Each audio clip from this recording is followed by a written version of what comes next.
আমরা দেখতে পাচ্ছি জঙ্গল সলিমপুর এলাকাটি একটি সন্ত্রাসীদের অভয়ারণ্যে পরিণত হয়েছে।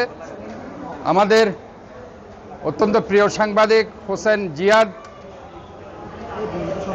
উনি ব্রেইন ইনজুর্ড হয়ে, ওনার স্কাল্প এবং ব্রেইন ইনজুরি হয়ে এখন নিউরোসার্জারি ওয়ার্ডে মৃত্যুর সাথে পাঞ্জা লড়ছে। আমরা আরেকটি সাংবাদিক পারভেজ, চিত্র সাংবাদিক, ফটো সাংবাদিক, উনিও আহত হয়েছেন এবং ডক্টররা ওনার কেয়ার নিচ্ছে সর্বোচ্চ।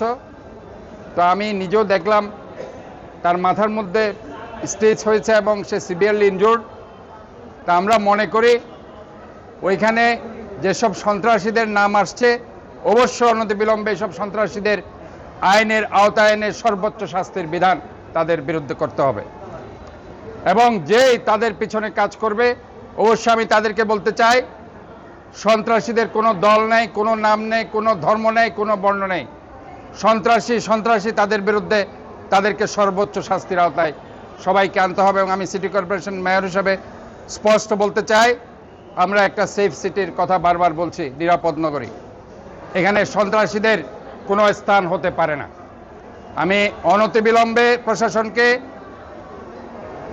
দাবি জানাচ্ছি তাদেরকে আইনের আওতায় এনে তাদেরকে গ্রেপ্তার করে সর্বোচ্চ শাস্তির বিধান তাদের বিরুদ্ধে করার জন্য। এবং আমরা শুনেছি তার প্রফেশনাল এই ডিউটি করার সময় তার যে অত্যন্ত মূল্যবান ক্যামেরা, মানি ব্যাগ সহ, মোবাইল সহ যেসব জিনিসপত্র নিয়ে নেওয়া হয়েছে অবশ্যই এগুলি ফেরত দিতে হবে। এবং আমি আবারও প্রশাসন এবং সংশ্লিষ্ট থানা সহ যারা আছেন তাদেরকে এদের বিরুদ্ধে অনতিবিলম্বে সেখানে সাঁড়াশি অভিযানের মধ্যে দিয়ে ওইসব সন্ত্রাসীদের, ক্রিমিনালদের গ্রেপ্তার করার জন্য আমি জোর দাবি জানাচ্ছি। এখানে একটি জেলখানা হওয়ার কথা ছিল চট্টগ্রামে। আমরা একটা পরিকল্পিত কোনো, এই যে যারা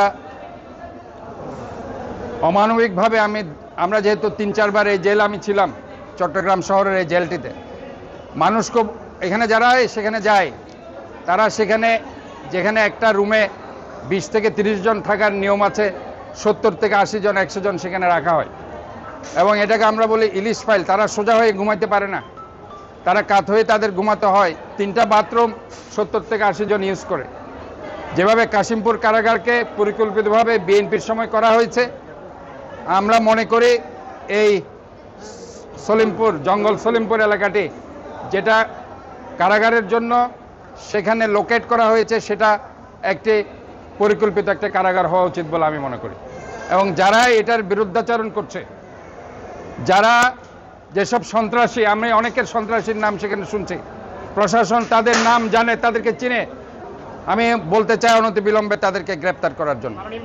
কারণ এখানে এই সন্ত্রাসীদের অভয়ারণ্য হোক এবং রাজনৈতিক যাদের সম্পৃক্ততা থাকে, আমি বলছি ওই সব রাজনৈতিক নেতৃবৃন্দকে রাজনৈতিক দল থেকে বহিষ্কার করা উচিত বলে আমি মনে করি। কোনো ধরনের কোনো প্রশ্রয় আশ্রয় তাদেরকে দেওয়া যাবে না এইসব সন্ত্রাসীদের। আমরাও বিলিভ করি বাংলাদেশ জাতীয়তাবাদী, যেহেতু আমি দীর্ঘদিন এই দলের সভাপতি, সাধারণ সম্পাদক, আহ্বায়ক ছিলাম। আমি মনে করি আমাদের দলের যে ভারপ্রাপ্ত চেয়ারম্যান দেশনায়ক তারেক রহমান প্রথম থেকেই যাদের নাম সন্ত্রাসী তালিকা আছে তাদেরকে বহিষ্কার করা হচ্ছে এবং প্রশাসনকে বলে দেওয়া হয়েছে তাদেরকে গ্রেপ্তার করার জন্য। এখানেও যদি আমার দলের কোনো সংশ্লিষ্টতা কারো থাকে তাদেরকে বহিষ্কার করে তাদেরকে দল থেকে গ্রেপ্তারের আওতায় আনার জন্য আমি বলছি।